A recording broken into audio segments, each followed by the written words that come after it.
Dear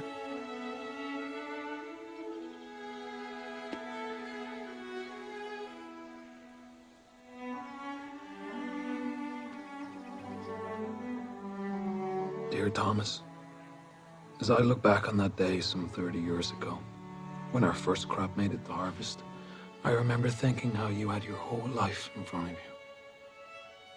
Later, you'd say you wished you could fight for your country just like your father did, but I never told you everything I did during the war. But tonight I want to tell you the truth. The revolution never ends. It was hallowed as a triumph of the righteous over the wicked, but the battle lines were not clearly drawn. The real war, the one between good and evil, was fought within ourselves. How else to explain that Robert Rogers, a man who tried to kill me, taught me the trick that saved our crop, and thus our family?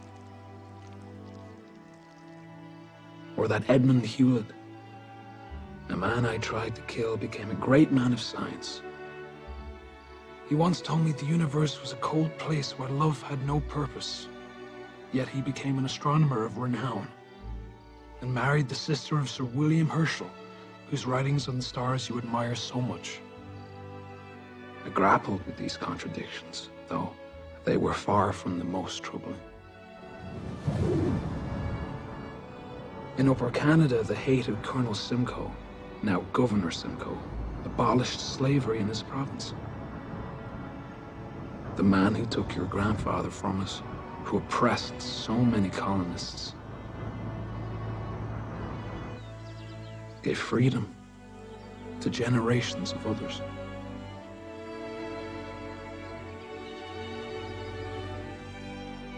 Just before the British left New York, General Washington told Governor Carleton that he intended to take possession of all Negroes and other property of the inhabitants of the southern states. He asked for the boats to be turned around. Straight to the back. The general didn't know his own agent, 355, was aboard one of them.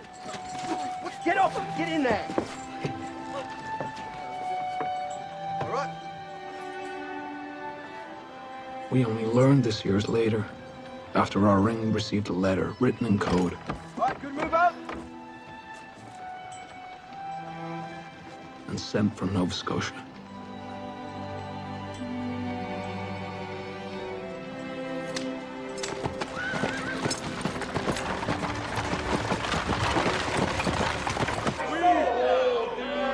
The greatest war is the one fought within ourselves. Washington wished to return to his farm, yet was called back to serve his country as the only man who could unite our turbulent states. It may be that the price of our new union was to overlook our greatest divide, or it may be that the bill will come due with a vengeance. These contradictions tortured me for years. And yet not every path turns unexpectedly. Some lead right where they were pointing. Your Uncle Brewster remained waterbound as captain of the Active, guarding our coasts. A smuggler turned lawman. This man is no hero. I know, friend. And Congressman Talmadge, well, you know I never stopped talking about him.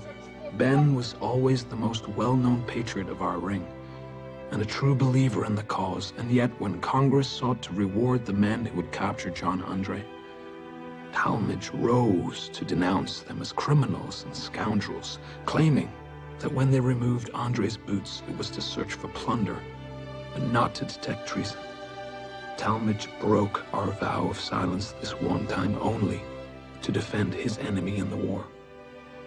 For if we spies don't stand for one another, who will?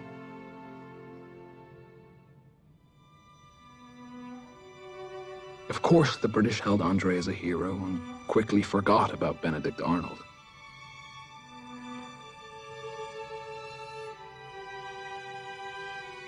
None of his future endeavors came to fruition, and he died in his bed in 1801.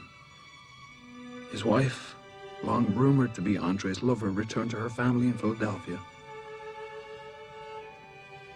She passed in 1804, and among her personal things, they discovered a lock of Andre's hair, given to her when she was young and in love. Love is something easy to conceal, but hard to kill.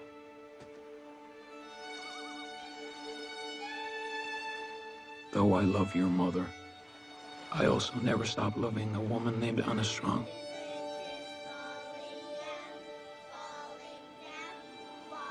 Even though someone is gone, your love for them lives on.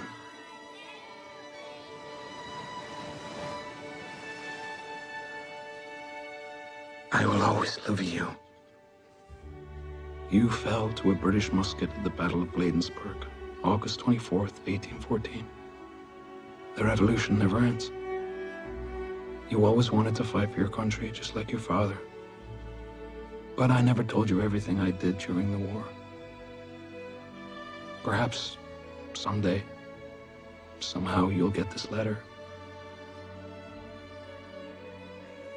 But if not, I'll tell you myself when I see you. And you can share with me all you've learned from heaven.